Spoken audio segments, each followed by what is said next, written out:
G'day guys and welcome back to your English Aussie. Today we've got a lot of great information to get through with you guys. We're going to continue doing it in the format that everyone seems to love. We're going to go through the tactical analysis of the fixtures, and then we're going to go through the statistical breakdown for all of the players. We're going to talk to the form and the fixtures coming up, and then we're going to suggest some key player picks for the upcoming game week.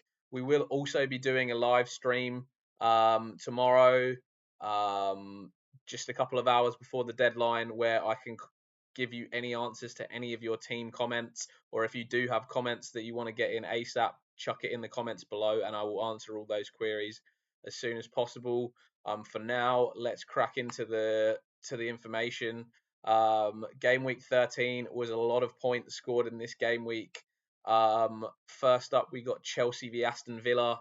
I think Chelsea are a super interesting team to talk about from a tactical perspective.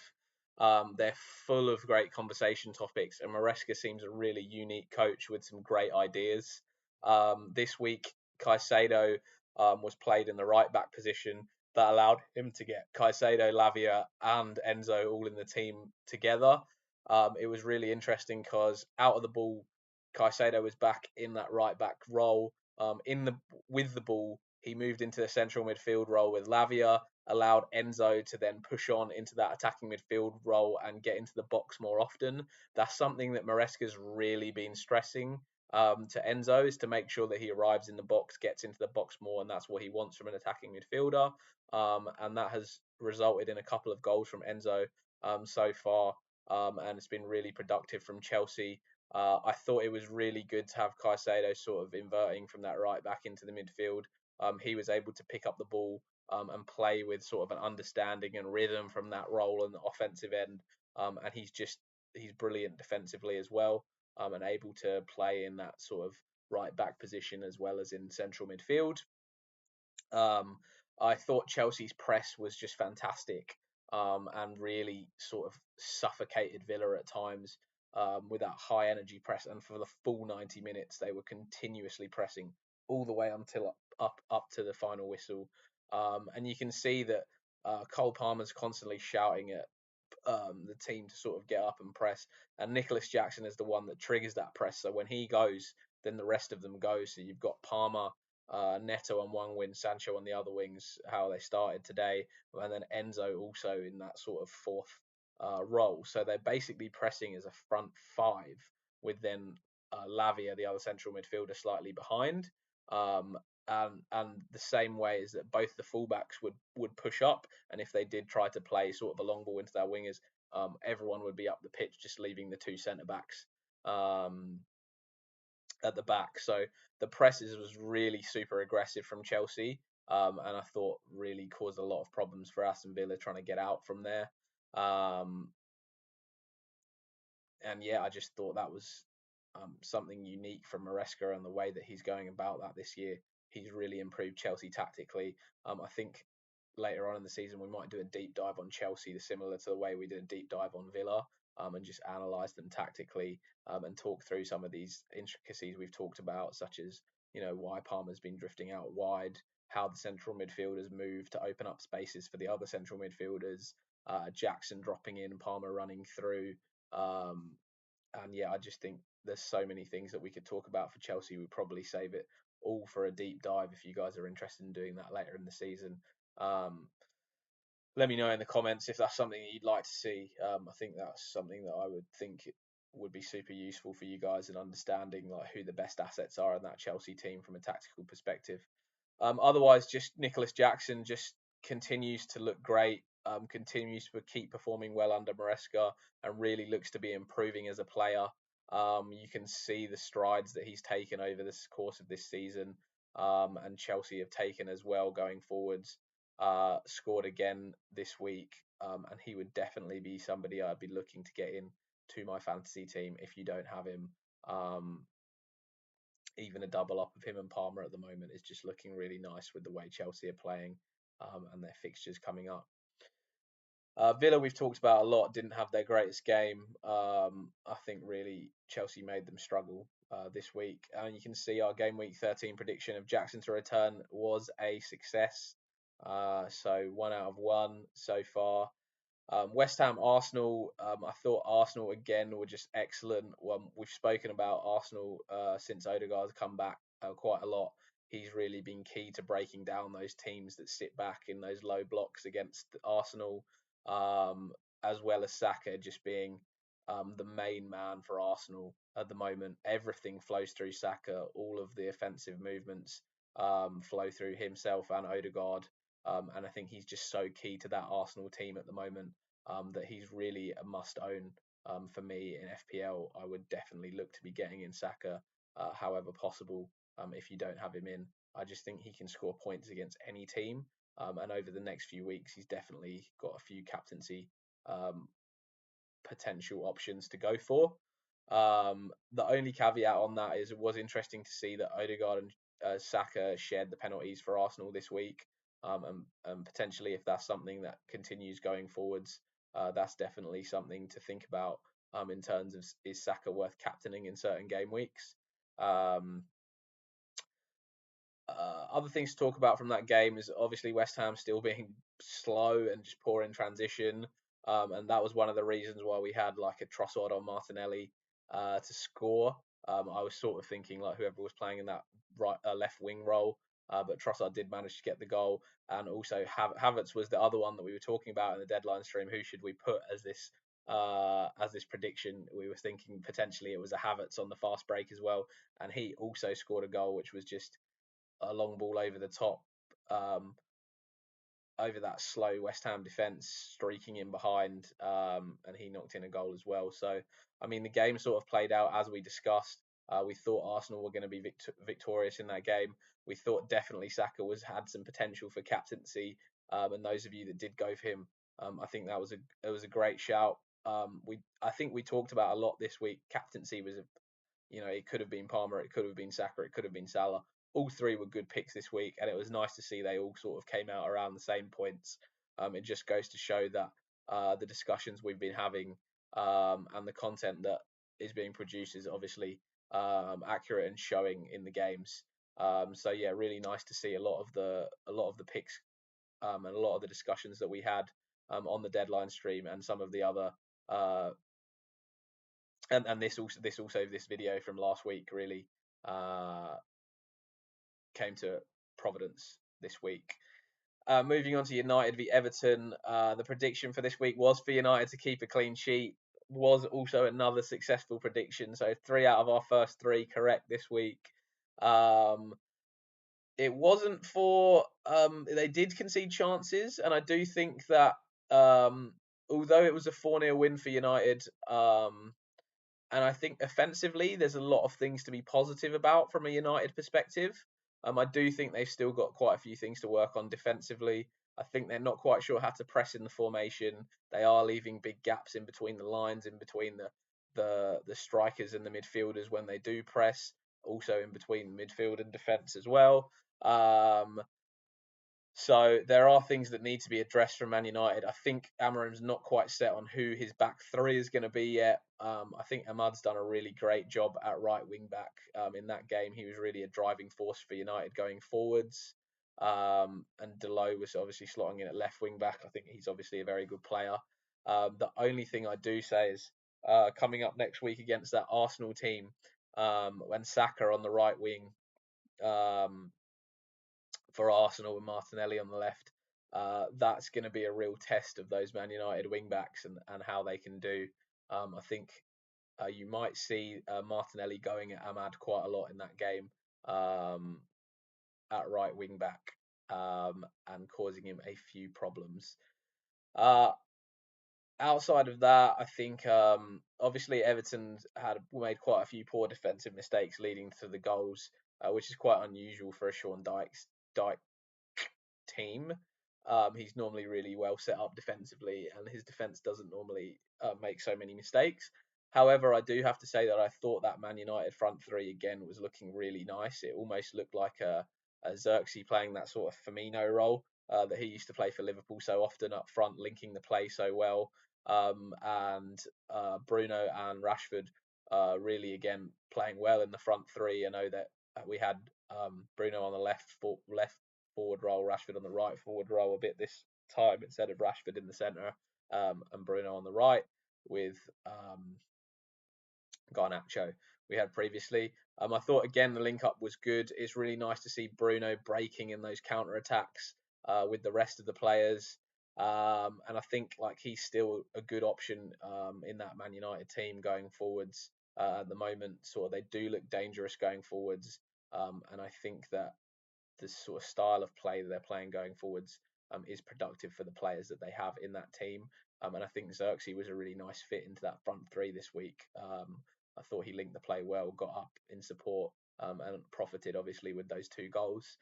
So again, more to look for United going forwards. There is potential, maybe a Rashford as potential in the future as an FPL pick. We just got to see sort of the minutes from Amorim as we go forwards. United have got a few tough games over the next 3 game weeks. So after that, hopefully we'll have a bit of a better idea of what his team's going to be like on a more consistent basis. And then those United players might start to become some options going forwards. Moving on to the next few games, we had Manchester City versus Liverpool. Was a very interesting game as well. I guess, yeah, we had both teams to score in this game in the prediction, which wasn't the case. Man City did not manage to score against Liverpool, and I didn't expect Liverpool to be as dominant as they were in that game, but they really controlled the game, stifled Man City. They didn't have a lot of chances at all, other than one almost calamitous mistake from Virgil van Dijk, who had a sensational game. Other than that, in cutting out the play, stopping Haaland from getting through the ball, and getting chances on the ball. I thought Van Dijk had a great game, as did the majority of the Liverpool defence. I think that maybe one of the only problems that was caused was when Doku came on late and was going at Alexander Arnold. Slot made a bit of a sub and brought off Trent and brought on Kwanzaa at the back. I think Doku had sort of gone past him a few times, but just wasn't putting those balls into the box. And you're going to need to do that for a Haaland and these sort of guys. But he was getting to the byline, cutting back, passing, and thought City were a bit too slow in their attacking and not quite incisive enough in their passes and their creation. Just sort of lacked that sort of killer ball and cutting edge and the instinct in the team that's normally there. Again, like Guardiola did try to change things up. He dropped Guardiola. He brought Lewis into the midfield. He played Walker at right back. He really obviously tried to have more legs in that team and more pace and more ability to sort of stick with the Liverpool team that has a lot of pace in it. But to be honest, Kyle Walker was beaten for pace by Gakpo a couple of times. I've not seen Walker before struggle so much in one season. He's been beaten for pace a few times this season. I know one was against Adama Traore, which was uh, obviously a tough matchup, but he's just not looked quite up to speed so far this year. Um, and I think Liverpool really played a great game against City. They exploited the spaces that they left. You could see that City actually left a really big gap in between their defence and their midfield.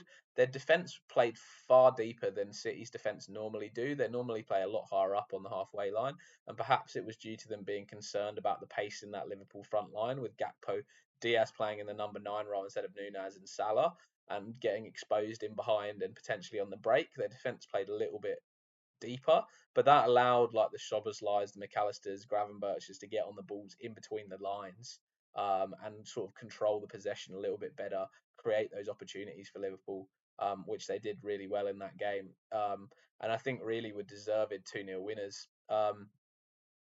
Salah sort of went back to his old ways again the last couple of weeks. He hasn't been as clinical as he was the rest of the season.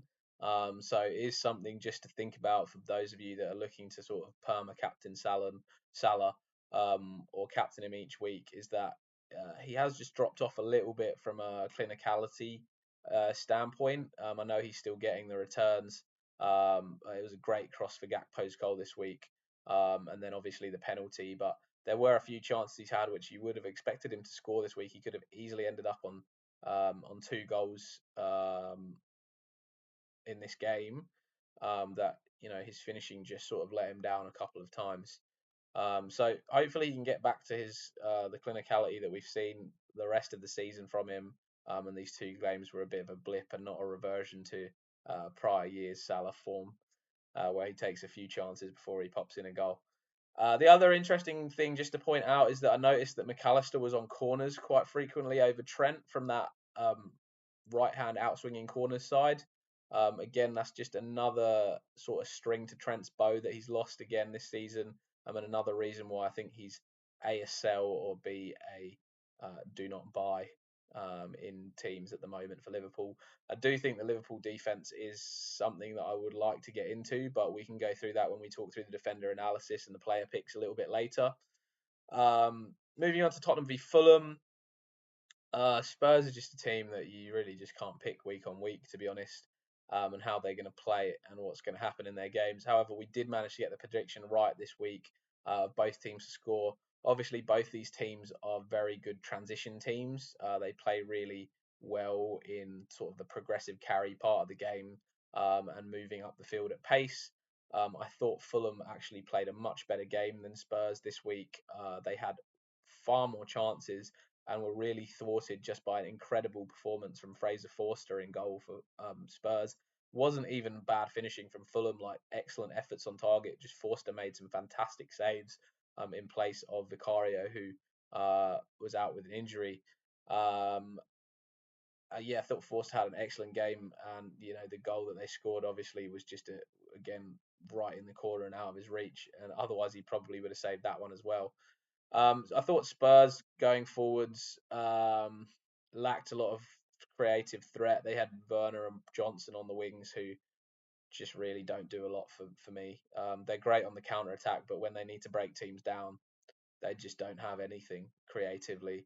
And I thought that Spurs last week looked so great with Son and Kulusevski on either flanks, creating dual threats, and with Solanke in the middle. But obviously, with Solanke out in this week, Son played through the middle and they had Werner and Johnson on the wings, and they just didn't look very good creatively at all. It was a bit of a struggle. So yeah, we'll see what they line up with going forwards. I think it was just a rest for Kula.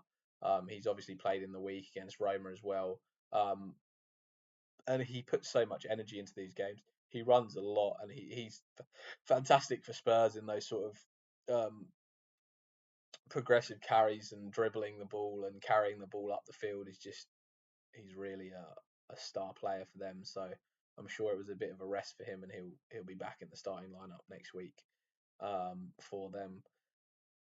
Brighton Southampton.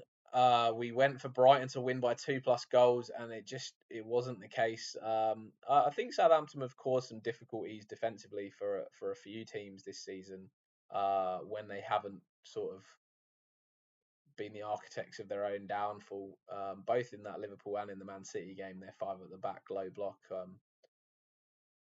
People did struggle to break down. I did just think that Brighton high press would really catch out Southampton a few times playing out from the back.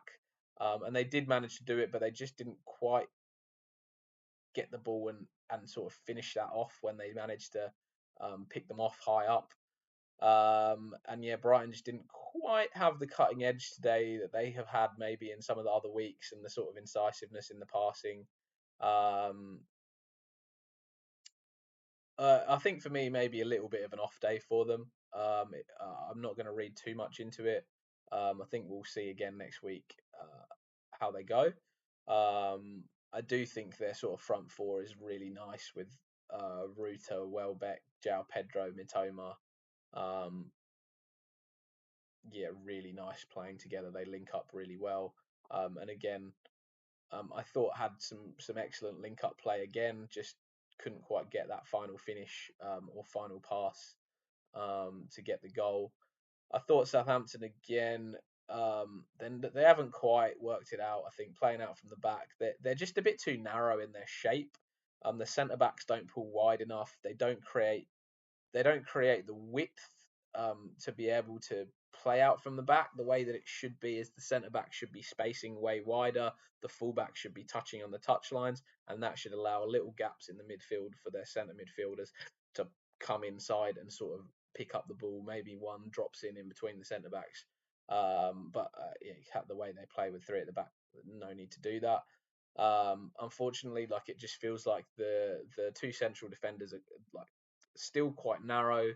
The fullbacks are not giving enough width. The midfielders are very narrow, and then it's just easy for the offensive teams with high presses to sort of pick off the passing lanes, just because there's just not enough width um, when they're playing out from the back. Southampton also picked up 3 yellow cards for Dibbling, Downs, and Harwood Bellis, who are all going to miss next week's game against Chelsea. And I think that's really like there's some big misses for them. Flynn Downs in the midfield really covers so much ground for them and is so important in transition play. Harwood Bellis obviously missing another defender is going to be a nightmare for them. And Dibbling in offensive transition was so good against Brighton at carrying the ball and getting them out of trouble when they weren't quite breaking through that Brighton press. He would beat a man, break the tackle, and then get into Brighton a little bit. So missing those three from both an attacking and defensive standpoint, I think are really big misses for Southampton next week, and I think Chelsea could cause them a lot of problems. Moving on to Brentford Leicester, we went for 3+ goals scored in the game, and again another successful prediction. So we are 4, 6, 5 from 7 after the first 7 predictions this week. Whistler looked great again. I think he's a really good FPL option, despite Brentford's fixture runs not being amazing. But I don't think it's terrible. They've got Villa, Newcastle, Chelsea, Forest in their next 4. I mean, Villa have been conceding quite a few goals. Newcastle have been a bit up and down this season. Chelsea, however, have been pretty good. And then Nottingham Forest, again, reasonable defensively.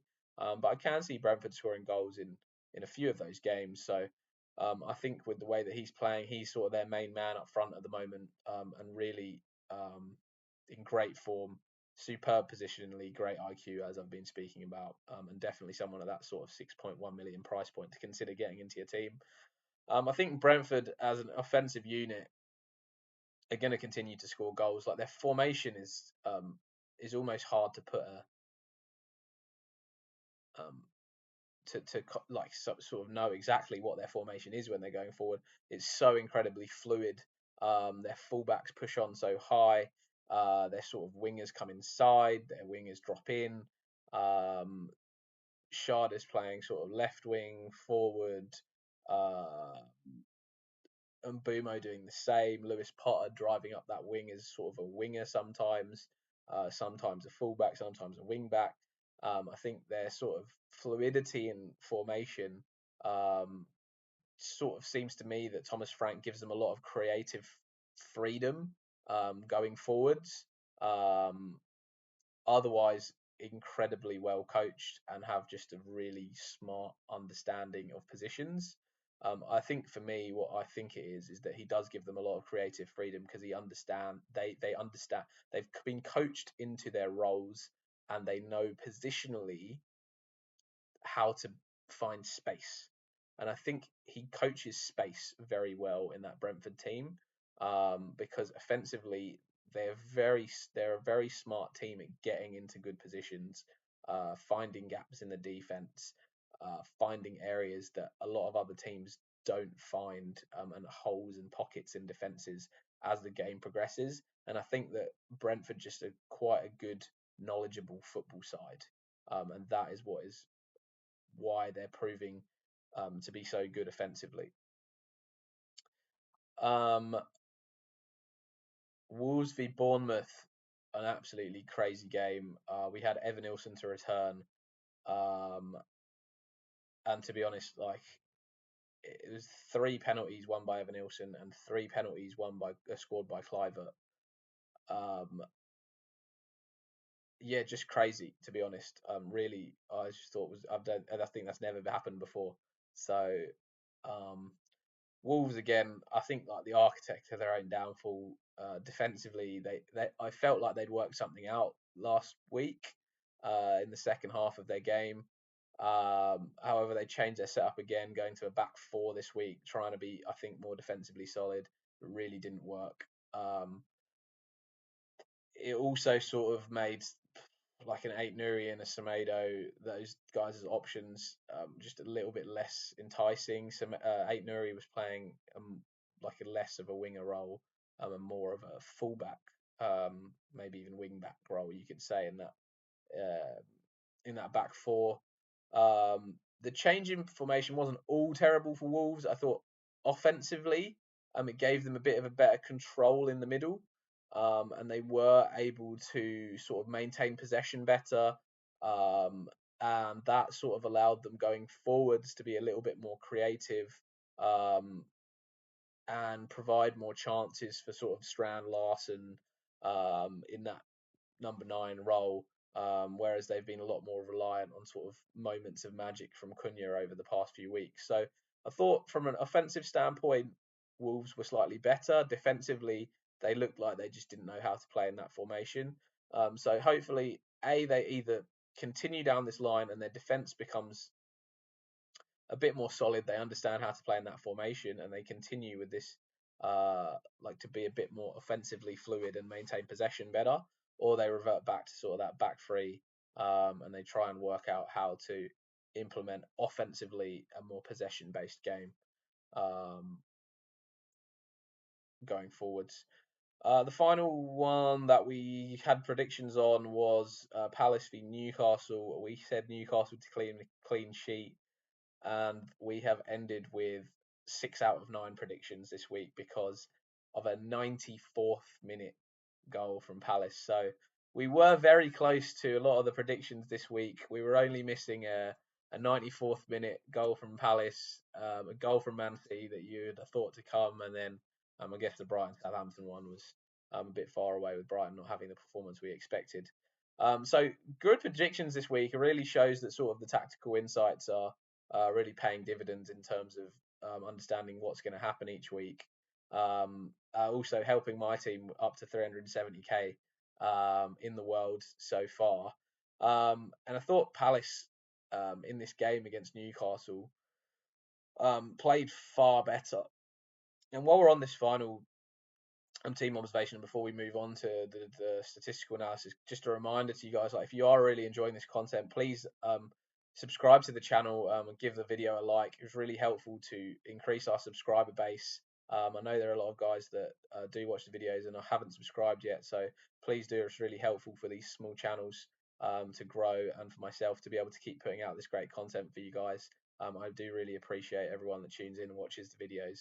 If you could just take a moment to click subscribe and give it a like, that would be really helpful. Anyway, yeah, so Palace Newcastle, I thought Palace actually played way better than they've been playing in previous weeks. Sarr's really coming into the team and coming into his own a little bit, giving them an outlet, some pace on the counter attack. I do still feel like they do lack a little bit of creativity, but they do seem to have. I think Mateta um, hasn't quite found the form that he had with France and maybe at the beginning of the season, um, yet. But they do seem to have a little bit more going forwards at the moment. Palace in the last couple of games, they did create some chances against Newcastle. I mean, you did see Munoz again moving from that sort of right wing back role almost into a 10 position for Palace. And sometimes later in the game, he was just being stuck out on the right wing when they're chasing the game, from Oliver Glasner. So he is somebody that we might start to look into going forwards from a Palace perspective. But until I think Palace look like scoring some more goals or even look a little bit more defensively solid, I think he's just sort of on the watch list for us at the moment. Newcastle again didn't really have the greatest game. I think they've been a bit up and down this season, and I think uh, I'd like to watch a little bit more of them to give a bit more tactical insight into Newcastle. I think we'll pay a bit closer attention to them this week and maybe give some more in-depth analysis on them, because they have really fluctuated in the games, and it'd be good to sort of have a look and try and understand why that's happening in their different matches, going forwards. That's all from a team observation standpoint. We didn't 6 out of 9 in the picks. The only game we didn't do a pick on was the Forest Ipswich game, um, with old Chris Wood scoring the penalty and winning 1-0. I do think that sort of Forest defence is still looking fantastic, and from I think it's game week 17, but really you could probably say 15. Um, their fixtures do start to get a little bit better. And they do have a fantastic coach in Nuno and a really nice back four. And I know we've spoken about them before in how Mario reads the game so well, and it's really nice. Like I watched an interview with him a while back on him talking about himself and like what he wants to achieve, and he's talking about how he wants to become one of the best defenders in the league. He wants to be that sort of like Vincent Company sort of player who reads, and that's what he reminds me of. Someone who reads the game like Company, physical strength, good on the ball. Really could become the complete defender. I think he's like a really fantastic player for Forest, and has all the attributes to be a great defender going forwards. Again, he's partnered by Milenkovic. Again, great physical strength, a threat going forwards off corners. And their two fullbacks in Moreno and Olaina pace up and down the wings. Defensively well coached. The spacing in between their back four is excellent, and they can defend one-on-one as well as got the pace to be getting up and down offensively for Nottingham Forest, especially in their sort of fast progressive carry movements where they've been breaking on teams to score goals and with the legs they have. And as we're talking about that defender analysis, yeah, Milenkovic is obviously someone on there that we should potentially consider going forwards from an offensive standpoint. He's really mostly most of that sort of goal threat has been like one or two big chances. And although he's on there, it would be more from a clean sheet perspective that you'd be looking at him, I think, with the hope for maybe one or two headed goals off corners over the season. I think I would potentially go with like a Alex Moreno or an Ola Aina, just as the fullbacks. I think Moreno is still at around 4.4. Maybe I'll just quickly check Moreno for Forest and what his price is. Yeah, he's still at 4.4, so he could be like definitely an interesting pick that I might look to go for from 15 or 17 going forwards for Nottingham Forest. Outside of that, I think the key defenders for me, Gabriel with Arsenal's fixture run. If you just look at that, United, Fulham, Everton, Crystal Palace is just so nice. As well as that, Jurriën Timber.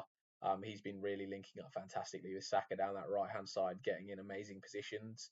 Hasn't quite had the games under his belt yet, and obviously the opportunities to then get into this analysis and spreadsheet. However, I do think from viewing the last few games for Arsenal, he is someone that you can consider at 5.5 million in the Arsenal defense as a fullback that's getting touches inside the box, and does look like he could create and pick up some offensive returns as well as the clean sheets for Arsenal. So they would definitely. I think Arsenal defense is top of my list at the moment for defenders. On top of that, and I know that their defense has been shambolic this season, but I can't look away from Guardiola over the Christmas period, and I do expect Pep to rotate that defence, and that will mean him not playing in every single game. And at 6.2 million, it is obviously an expensive price tag to go for, but he does just have the potential for those attacking returns. And City do have a not terrible defensive fixture run for the next 8 to 10 weeks. Their fixtures are not bad from a defensive standpoint. So he is somebody that I would consider looking at getting into your team if you don't already have him. And if you do already have him, he is somebody that I would consider just holding through this period. Outside of that, obviously Liverpool have been superbly strong defensively, but it's just so difficult to get into their defence at a nice price. Andy Robertson's going to continue to be rotated with Tsimikas. Trent is just far too expensive on that right wing and just doesn't provide those attacking potentials that he has done previously. As we've discussed, like McAllister has been on some of the corners, which a lot of his XA here has been from. He hasn't been getting into those attacking positions under Slot as much as he was under Klopp.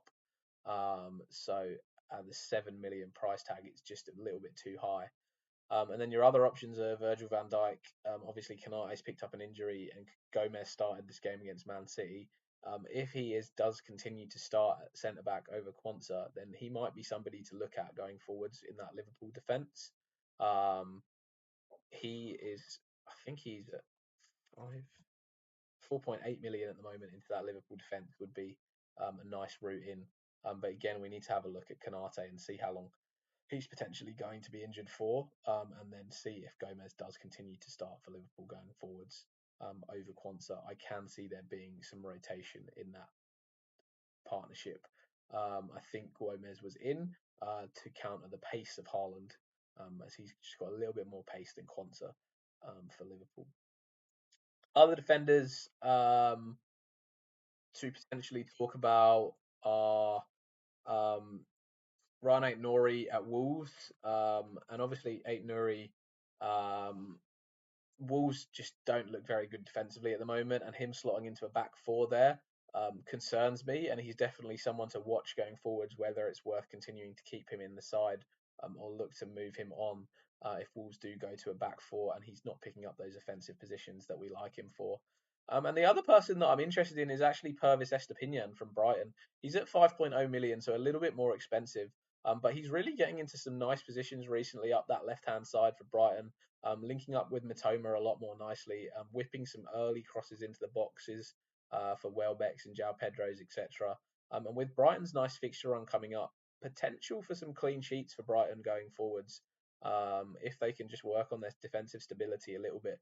They do have Fulham, Leicester, Palace, and West Ham in their next 4 games, which are all really nice fixtures. Yeah, that's sort of what we're looking at for the defenders.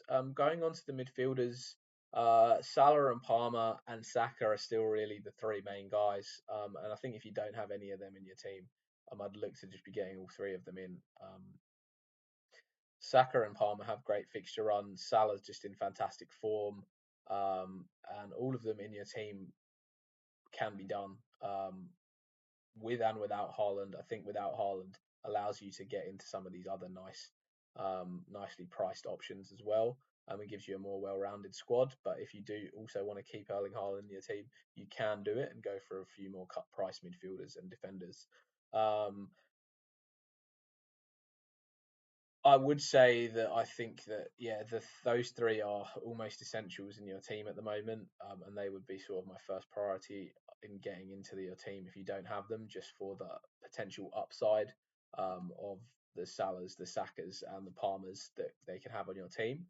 If you are looking for some of the cut price midfielders at the moment, I think Facundo Buonanotte for Leicester is a really nice option. He's been a real driving force in that Leicester midfield going forwards. They've got a fantastic fixture upcoming as well, with West Ham, Brighton, Newcastle, and Wolves over the next 4. There could be a lot of goals able to score, and it's not like Leicester have not been able to score in these games. They have scored in most of the games they've played, to be honest. And Buonanotte, since he's got into the team, has featured quite heavily with 4 goals and 2 assists over the 9 starts that he's had.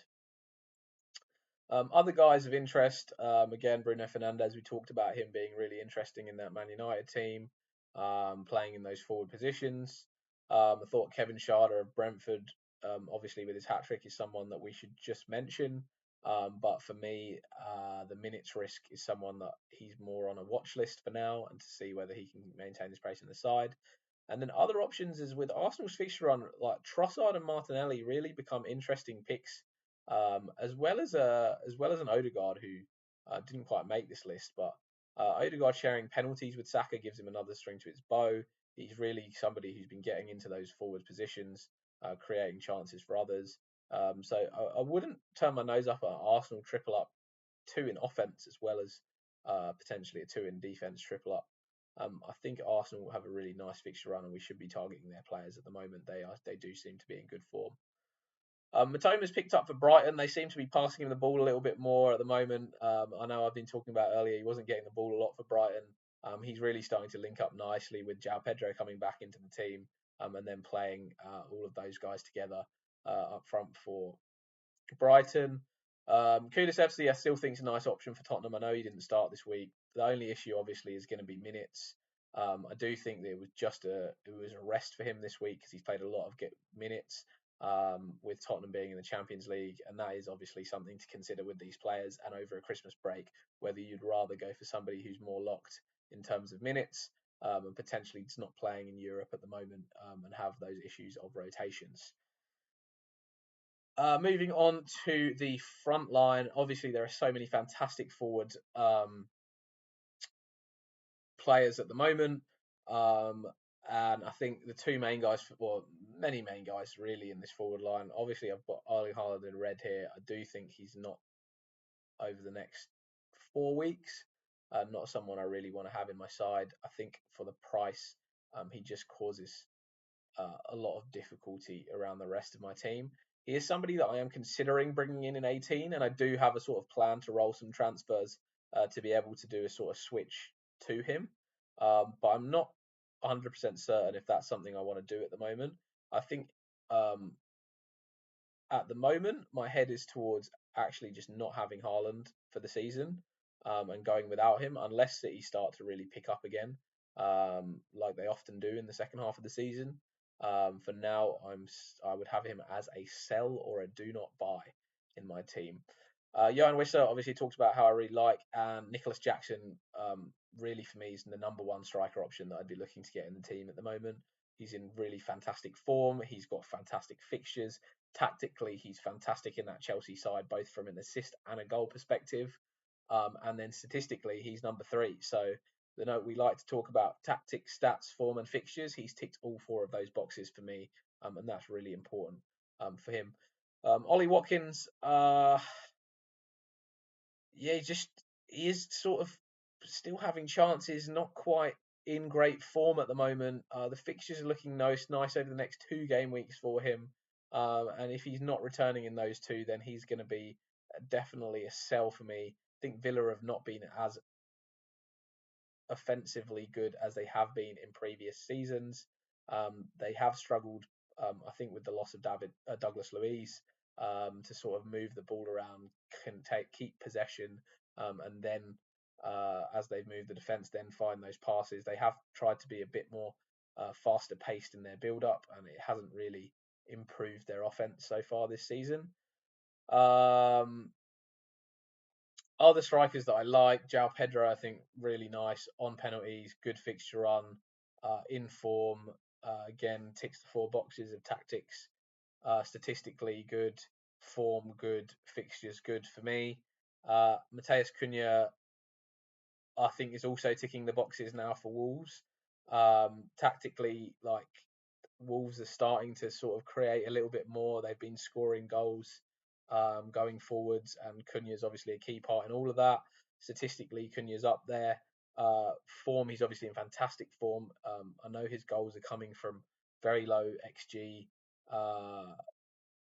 chances, but he's just finishing has been superb.